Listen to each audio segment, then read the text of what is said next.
తమిళనాడులో సినిమాలకు రాజకీయాలకు విడదీయరాని సంబంధం ఉన్నది. Camera, memory card, shooting, makeup కున్నంత దగ్గర సంబంధం ఉంటది. హీరోలు సినిమాల సమాజాన్ని మార్చినట్టు బయట కూడా గట్లనే మారుస్తారని హీరోలకు పట్టం కడుతుంటారు అక్కడి పబ్లిక్. ఇక అదే నమ్మకంతో ఇప్పుడు స్టార్ హీరో ఇళయ దళపతి విజయ్ అన్న కూడా కొత్త పార్టీ పెట్టిండు. తమిళనాడు రాజకీయాల్ని తప్పకుండా మారుస్తా అని పొలిటికల్ పార్టీ పెట్టి లియో లెక్కన ఈ ఏడాదిలోనే కొన్నొద్దుల కింద దళపతి విజయ్ ఎంట్రీ ఇచ్చిన ముచ్చట తెలిసిందే. విజయ్ ఇదివర దాకా పార్టీ జెండా రంగు ఏం లేకుండా లోపల పని నడిపిస్తున్నా గానీ ఆయనంటే పారెంజు ఇచ్చే ఆడుకోర అభిమానులు మాత్రము అన్న పేరు మీద చాలా పొలిటికల్ పనులు చేస్తుండేది. మున్సిపల్ పంచాయత్ ఓట్లలో నిలబడేటోళ్ళు. అట్లా విజయ్ నన్ను ఎప్పటి సందో అభిమానులంతా రాజకీయాలకు రావాలి, పార్టీ పెట్టాలి, సీఎం ను చేస్తామని నాన్న మస్తుగా పిలుస్తుర్రు. విజయ్ అన్న కూడా అభిమానుల కోరికను కాదని లేక ఖచ్చితంగా టైం వచ్చినప్పుడు రాజకీయాలకు దిగుతానే చెప్పుకొచ్చిండు. ఇవాళ అన్ని చూసుకొని రాబోయే తమిళనాడు ఎన్నికల్లో పోటీ చేస్తూ బందోబస్తుగా పార్టీ జెండా కూడా ఓపెనింగ్ చేసిండు. పార్టీకి తమిళగ వెట్రికలగం అనే పేరు పెట్టిండు. 2 ఏనుగులు తొండమెత్తిన బొమ్మలను జెండాలు పెట్టిండు.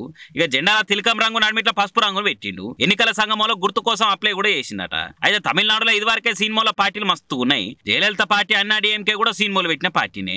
అంతేందుకు అధికార డిఎంకే పార్టీ మాజీ అధినేత కరుణానిధి సార్ కూడా సినిమా రైటరే. అటు విజయకాంత్ సార్ కూడా పార్టీ పెట్టి రాజకీయం నడిపించిండు. శరత్ కుమార్ సార్ కూడా పార్టీ పెట్టి నడపలేక బీజేపీలో కలిపేసిండు. ఇక కమల్ హాసన్ సార్ కూడా పార్టీ పెట్టి అప్పుడప్పుడు నేను కూడా రాజకీయాలు ఉన్నా అని గుర్తు చేస్తుంటాడు. మరి ఇక విజయన్న పార్టీ కూడా అందరు మర్చిపోయి ఉత్తుత్తి పార్టీ లెక్క కాకుండా గట్టి పోటీనిచ్చి పేద పార్టీకి ఎదగాలని కోరుకుందాము. ఆంధ్రలో పవన్ సార్ లెక్క ఉమ్మా డకాయస్ ఉంటే అందరికి మద్దతు ఇచ్చే పరాణజీ పార్టీ లెక్క కాకుండా సొంతగా రాజకీయాన్ని శాసించే పార్టీకి ఎదగాలని కోరుకుందాం అనుకుంటా దళపతి ఫ్యాన్స్ బలంగానే అనుకోబట్టిరు.